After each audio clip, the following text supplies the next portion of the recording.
To understand why this dam has brought three nations to the edge of conflict, you first need to understand what it actually is and how it came to be built at all. The Nile River is the world's longest river. It travels 6,650 kilometers from its sources in the Ethiopian highlands and Central Africa, all the way north to the Mediterranean Sea.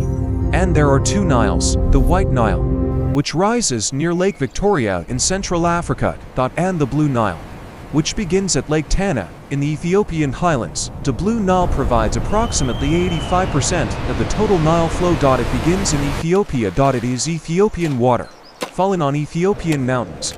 And for decades, Ethiopia had no infrastructure to use it. It simply flowed downstream into Sudan, into Egypt, across the desert to the sea. In 2011, Ethiopia's Prime Minister Meles Zenawi made a decision that would permanently alter the geopolitics of Northeast Africa. He announced the construction of a dam on the Blue Nile at a site called Guba in the Benishangul Gumuz region. The project would be called the Grand Ethiopian Renaissance Dam, and it would be financed entirely by Ethiopia. No World Bank loans, no foreign debt. The government sold bonds to its own citizens. Ethiopian workers contributed salary deductions. The narrative was unmistakable. This was not a project, it was a national movement. The scale of the GERD is genuinely difficult to comprehend from numbers alone. The reservoir behind the dam, when full, holds 74 billion cubic meters of water. That is larger than the entire annual flow of the Nile into Egypt, which is precisely why Cairo went into a state of near panic the moment construction began. To understand why this dam has brought three nations to the edge of conflict, you first need to understand what it actually is and how it came to be built at all. The Nile River is the world's longest river. It travels 6,650 kilometers from its sources in the Ethiopian highlands and Central Africa, all the way north to the Mediterranean Sea.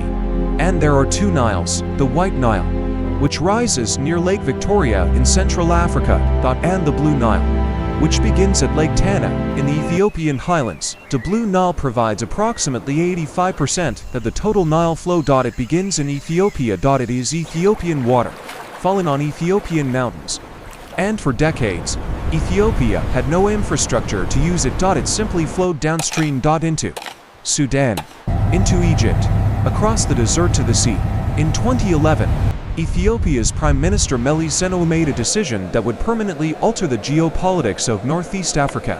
He announced the construction of a dam on the Blue Nile at a site called Guba in the Benishangul Gumuz region. The project would be called the Grand Ethiopian Renaissance Dam, and it would be financed entirely by Ethiopia. No World Bank loans, no foreign debt. The government sold bonds to its own citizens. Ethiopian workers contributed salary deductions. The narrative was unmistakable. This was not a project, it was a national movement. The scale of the GERD is genuinely difficult to comprehend from numbers alone. The reservoir behind the dam, when full, holds 74 billion cubic meters of water. That is larger than the entire annual flow of the Nile into Egypt, which is precisely why Cairo went into a state of near panic the moment construction began. To understand Egypt's position, you need to see the country from the air. Egypt is roughly the size of Texas and Alaska combined. Its total land area is over 1 million square kilometers, but only 4% of that land is habitable. The other 96% is desert. And every drop of water that makes that 4% livable comes from the Nile. In most countries, water security is an important policy issue. In Egypt, it is the defining condition of national survival. The ancient Greek historian Herodotus described Egypt 2,500 years ago as the gift of the Nile. That description is no less true today. Egypt currently uses approximately 55.5 billion cubic meters of Nile water per year. Its population is growing at 1.9% annually. By 2050, Egypt will have a population of approximately 160 million people, all dependent on the same river. The country is already at the United Nations threshold for water poverty. At the center of this dispute is a question that has no clean answer: who has the legal right to the waters of the Nile? The current framework traces back to two agreements, both of which Ethiopia had no role in negotiating. The 1929 agreement, negotiated by the British colonial administration, gave Egypt the right to 48 billion cubic meters of Nile water per year. It also gave Egypt the right to veto any upstream construction that might affect its water supply. Ethiopia was not a party to this agreement. The 1959 agreement between Egypt and Sudan divided the full annual Nile flow between only two countries. Egypt received 55.5 billion cubic meters, Sudan received 18.5 billion cubic meters. The combined total, 74 billion cubic meters per year. That is the entire measurable annual flow of the Nile. 0 was allocated to Ethiopia, 0 to Uganda, Kenya, Tanzania, Burundi, Rwanda, or Congo, all of which are also Nile Basin states. Ethiopia's response to these agreements has been consistent for decades. We were never consulted, we never signed, and we are not bound by them. Before we get into where the negotiations actually stand today, including Trump's direct intervention at Davos in January 2026, if this kind of deep dive analysis is useful to you, subscribe and hit the notification bell. We publish every week, and next week we go inside the Strait of Hormuz, the 33-kilometer choke point controlling 20% of the world's entire oil supply. Alright, back to the Nile. In 2010, 6 upstream Nile Basin nations, Ethiopia, Uganda, Kenya, Tanzania, Rwanda, and Burundi, signed a new framework called the Cooperative Framework Agreement. Its central claim: the colonial-era water allocations are unjust, and upstream nations have the right to develop their own water resources. Egypt and Sudan refused to sign. Egypt declared the agreement illegal under international water law. The legal standoff has continued ever since. While the dam was built, filled, and switched on, the dam exists, the reservoir is filling, and there is still no legally binding agreement on how much water must flow downstream to Egypt and Sudan. In 2024, Ethiopia announced the completion of the Grand Ethiopian Renaissance Dam and the activation of its full 13 generating turbines, 6,450 megawatts of electricity.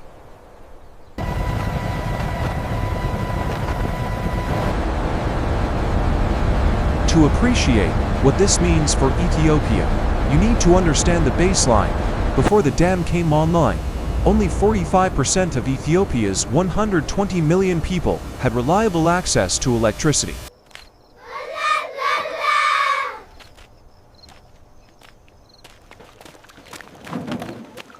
In rural areas, that figure dropped below 30%. Hospitals ran on generators that ran out of fuel. Schools had no lighting after dark. Industries that could have employed millions simply could not function.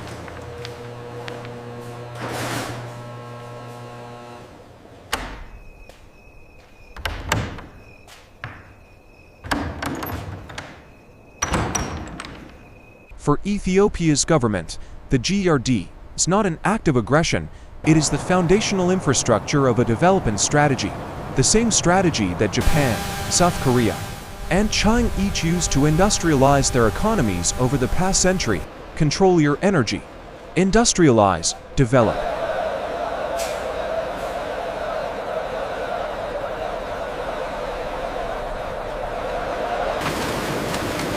Ethiopia also has something that makes the GERD attractive beyond its borders. It has surplus power, more than its domestic grid currently needs.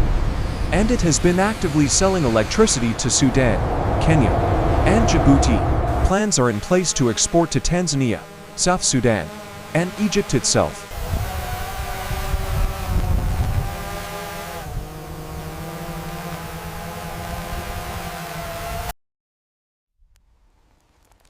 There is a dimension to this story that rarely makes international headlines. The GERD is not just a dam, it is the anchor of a proposed continental power grid. An infrastructure project whose logic actually requires cooperation, not conflict, to reach its full potential.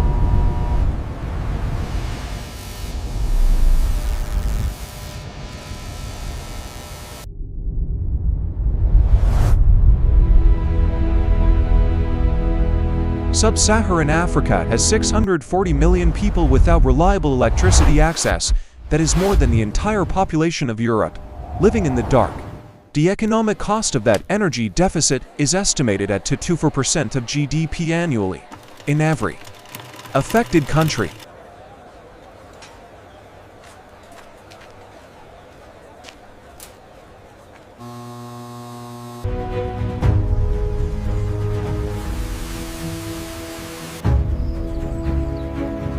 to GERD, and the regional grid it could anchor, represents one of the most significant economic opportunities on the continent, if the politics can be resolved.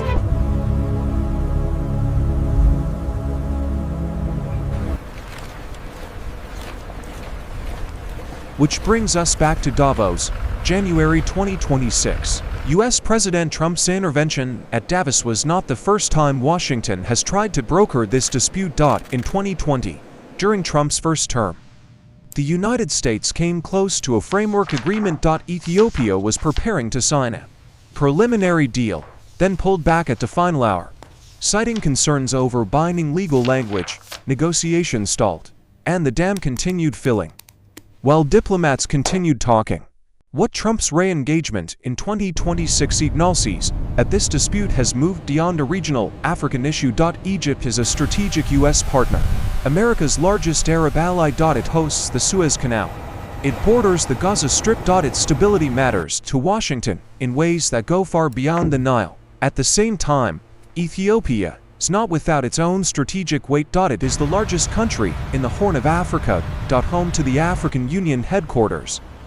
A country of 120 million people with the fastest growing economy in sub-Saharan Africa for much of the past decade.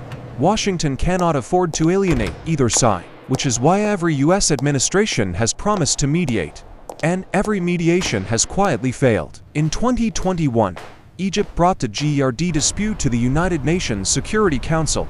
The Security Council issued a statement calling for resumed talks. No binding resolution. No enforcement mechanism. Just a call for dialogue. The core problem is structural. Egypt wants a legally binding agreement that guarantees a minimum annual water flow of 40 billion cubic meters.